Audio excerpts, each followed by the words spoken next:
வணக்க மக்களே, இன்னைக்கு நம்ம என்ன பார்க்க போறோம்னா, தல தோனியை மிஞ்சிய ரன் அவுட், ஜெய்ஸ்வால் அபாரம், ஆப்கானிஸ்தான் பரிதாப தோல்வி. அதாவது ஆப்கானிஸ்தான் அணியின் ஃபருக்கியை அதிவிரைவாக ஓடி சென்று இந்திய இளம் வீரர் யசஸ்வி ஜெய்ஸ்வால் ரன் அவுட் செய்த சம்பவம் ரசிகர்களிடையே ஆச்சரியத்தை ஏற்படுத்தியுள்ளது. இந்தியா வெர்சஸ் ஆப்கானிஸ்தான் அணிகளுக்கு இடையிலான இரண்டாவது T20 போட்டி இந்தூர் மைதானத்தில் நடைபெற்றது.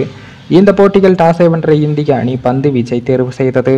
இதன் பின் முதலில் பேட்டிங் ஆடிய ஆப்கானிஸ்தான் அணி 20 ஓவர்களில் 172 ரன்களை சேர்த்து ஆல் அவுட் ஆக்கியது. சிறப்பாக ஆடிய குல்தீப் நைப் அவர்கள் 35 பந்துகளில் 4 சிக்ஸர், 5 4 உட்பட 57 ரன்களை விளாசினார்கள்.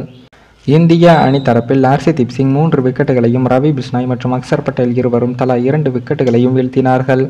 அதேபோல 172 ரன்கள் விளாசியதன் மூலம் இந்திய அணிக்கு எதிராக T20 கிரிக்கெட்டில் வரலாற்றில் ஆப்கானிஸ்தான் அதிகபட்ச ஸ்கோரை பதிவு செய்துள்ளது.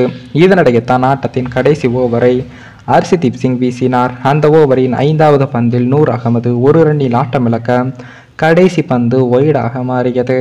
அதனால் ஒரு ரன் சேர்க்க முஜிபுர் ரஹ்மான் முயன்ற போது ஜித்தேஷ் சர்மாவால் ரன் அவுட் செய்யப்பட்டார்.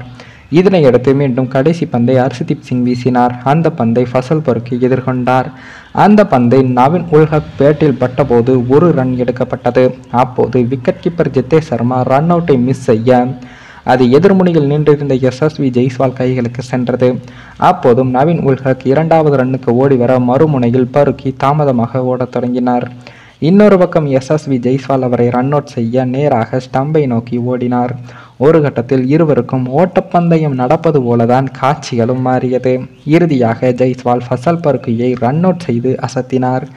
இந்த வீடியோவானது ரசிகர்களிடையே சமூக வலைதளங்களில் ட்ரெண்ட் ஆகியும் வருகிறது. மேலும் இந்த வீடியோ ஏதோ ஒரு விதத்தில் உங்களுக்கு பிடித்திருக்கும் என்று நினைக்கிறேன். நம்ம சேனலுக்கு புதிதாக வீடியோ பார்க்கிறீர்கள் என்றால் மறக்காமல் சப்ஸ்கிரைபர் பண்ணி விட்டு பாருங்கள். இன்னொரு வீடியோவில் சந்திக்கும் வரை நான் உங்கள் தமிழ்.